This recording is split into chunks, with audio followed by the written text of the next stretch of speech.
এই মুহূর্তে আমরা যোগাযোগ করতে পেরেছি। আমাদের সঙ্গে রয়েছেন শেয়ার বিশেষজ্ঞ অর্ঘ্য মিত্র। অর্ঘ্যবাবু, খুব স্বাভাবিকভাবে এই যে মধ্যপ্রাচ্যে যুদ্ধের আশঙ্কা তৈরি হয়েছে, সেই জায়গাটা থেকে পেট্রোলের দাম বাড়তে পারে বলে যে সবাই আশঙ্কা করছে, আপনি একটু বিশদে বলুন যে কতটা আশঙ্কার জায়গা তৈরি হয়েছে এবং বাজারে কতটা এর প্রভাব পড়বে। দেখুন, মধ্যপ্রাচ্যের যুদ্ধ দুটো বিরাট এফেক্ট আছে। একটা হচ্ছে তেল, যেটা বললেন, অলরেডি তেলের দাম আজকে ইন্টারন্যাশনাল মার্কেটে বেড়েছে, কিন্তু তার এফেক্ট ইন্ডিয়াতে এক্ষুনি সাধারণ লোক বুঝতে পারবে না। কিন্তু এই যুদ্ধটা কতদিন চলে এবং কি ইন্টেন্সিটিতে চলে তার উপর ডিপেন্ড করছে। কিন্তু অর্ঘ্যবাবু, একটু বিরত করছি, আপনি যে জায়গায় রয়েছেন একটু কি সরে আসা সম্ভব? তাহলে আপনার কথাটা দর্শকরা স্পষ্ট শুনতে পাবেন। একটু টাওয়ার প্রবলেম হচ্ছে। হ্যাঁ বলুন। শুনতে পাচ্ছেন? হ্যাঁ, এবার স্পষ্ট পাচ্ছি, বলুন। মধ্যপ্রাচ্যের যুদ্ধ মানেই তার একটা এফেক্ট সবচেয়ে আগে যেটা হয় সেটা হচ্ছে তেল। তেলের উপর ইন্ডিয়ান ইকোনমি লার্জলি ডিপেন্ডেন্ট, কারণ আমাদের 80% তেল আমরা ইম্পোর্ট করি। তেলের দাম বাড়লে আমাদের ইন্ডিয়ান ইকোনমিতে একটা বিরাট এফেক্ট পড়বে।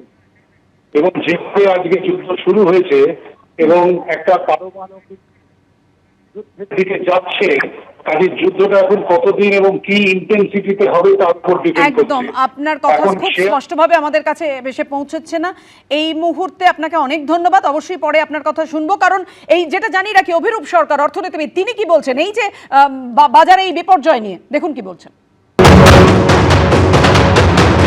তেলের দাম বেড়ে গেলে সরাসরি আমাদের দেশে মূল্যবৃদ্ধি হবে, এ বিষয়ে কোনো সন্দেহ নেই।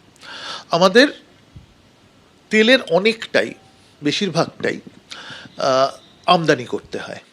তার ফলে বিদেশের বাজারে, আন্তর্জাতিক বাজারে যদি তেলের দাম বেড়ে যায়, তাহলে আমাদের দেশেও তেলের দাম বাড়বে এবং তেলের দাম বাড়লে সমস্ত জিনিসের দাম বাড়বে।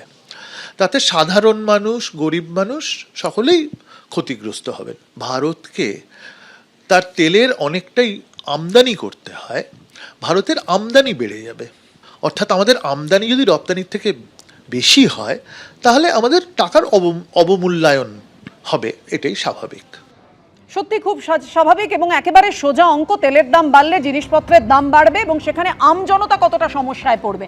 আমাদের নজর থাকবে এই খবরের দিকে। পাশাপাশি গতকাল থেকে যে খবরে আমরা নজর রেখেছি, ভয়ঙ্কর বিমান বিপর্যয়, ব্ল্যাক বক্স উদ্ধার হয়েছে, কিন্তু তার মাধ্যমে কতটা রহস্যের সমাধান হতে পারে, আর কি আপডেট রয়েছে দেবস্মিতা?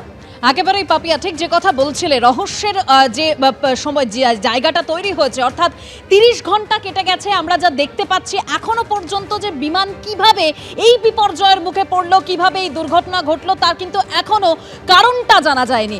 রহস্যটা রয়েই গেছে। 27 সেকেন্ডের মধ্যেই, অর্থাৎ টেক অফের 27 সেকেন্ডের মধ্যেই ধ্বংস ড্রিমলাইনার। আহমেদাবাদে বিমান বিপর্যয়, খোঁজ মিলল ডিজিটাল ভিডিও রেকর্ডারেরও।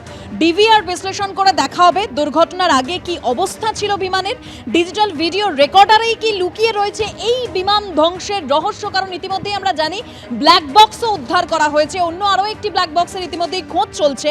উদ্ধার AI-171 এর একটি ব্ল্যাক বক্স, খোঁজ চলছে আরেকটি ব্ল্যাক বক্সের, এবং যে ব্ল্যাক বক্সটি উদ্ধার হয়েছে তার ছবি আপনাদের সামনে রেখেছি। আর যে ডিজিটাল ভিডিও রেকর্ডার উদ্ধার করা হয়েছে সেই ছবি আপনারা দেখতে পেলেন, কিন্তু ভেঙে পড়ার পরেই এই বিমানটিতে আগুন ধরে যায় এরকমই বিশেষজ্ঞরা তারা মনে করছেন।